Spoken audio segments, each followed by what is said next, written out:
Really great to see you all here today. Some of you I've met for the first time. Some of you I've known since before I was in kindergarten and everywhere in between. So thank you very much for coming. It's really great to have the chance to see you. My big brother, Vic, loomed larger than life in his younger brother's eyes. He was big. In fact, he grew 6 inches in the summer before high school, topping out at 6 foot 3 inches. He actually grew so fast that he had horizontal stretch marks going across his back, and he had them for the rest of his life. Took his shirt off, you could see them.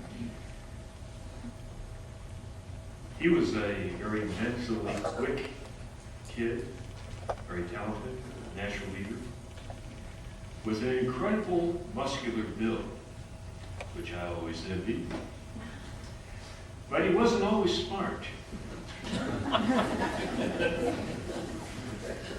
When Vic was about 12 or 13, he jumped off the porch of the parsonage in Mount Carroll. Having landed safely, he decided he had a unique ability to fly. Calling our mom out to watch his newfound talent, he jumped again.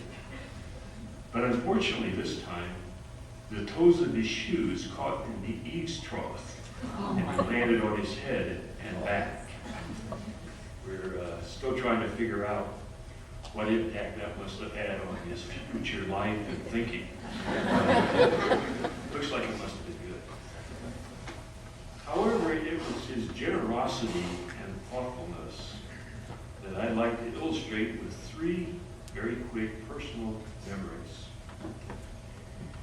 My brother was 2 years ahead of me in school, and when he was in the 1st grade, he asked his teacher if he could bring me to class so that I could see what it was like.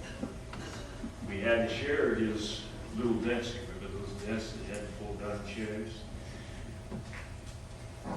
They didn't have cafeterias in those days, so all the kids had to pack their lunch. But the school did provide a small bottle of milk for each kid at lunchtime. Yeah, they had bottles back in those days, can you imagine? They only had enough for one for each student. So Vic gave me his, and of course, I drank it all. I guess sharing was still an undeveloped virtue with me. Right about the same time, Vic earned his first money. And on his way home, he bought bubble pipes and liquid for the 4 of us boys. We had an absolute blast making a mess with those things. But once again, it was his generosity at an early age that sticks with me. I don't know if I would have done the same for him. Dick graduated from Rockford High School, again 2 years ahead of me. And soon after, he left to start summer school at Binkley College. But before he left, he and Larry Howe, which was a classmate, decided to take a camping trip to Peely Point in Canada, which to me was a real exotic sounding trip, and I really wanted to go. Somehow or another, he decided to let me tag along.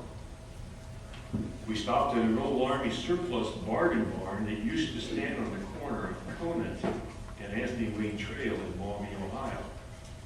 And there we bought 3 Army surplus jungle hammocks. I'm rather sure he paid for mine, because I was always broke.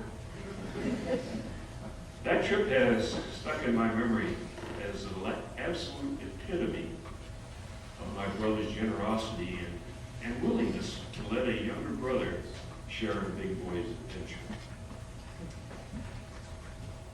I didn't see a lot of him after that, due to college, mid school, U.S. Army, a residency up in Hawaii, and many, many trips to Haiti. But I'll always cherish that trip as one of the most rewarding times of my life with my big brother.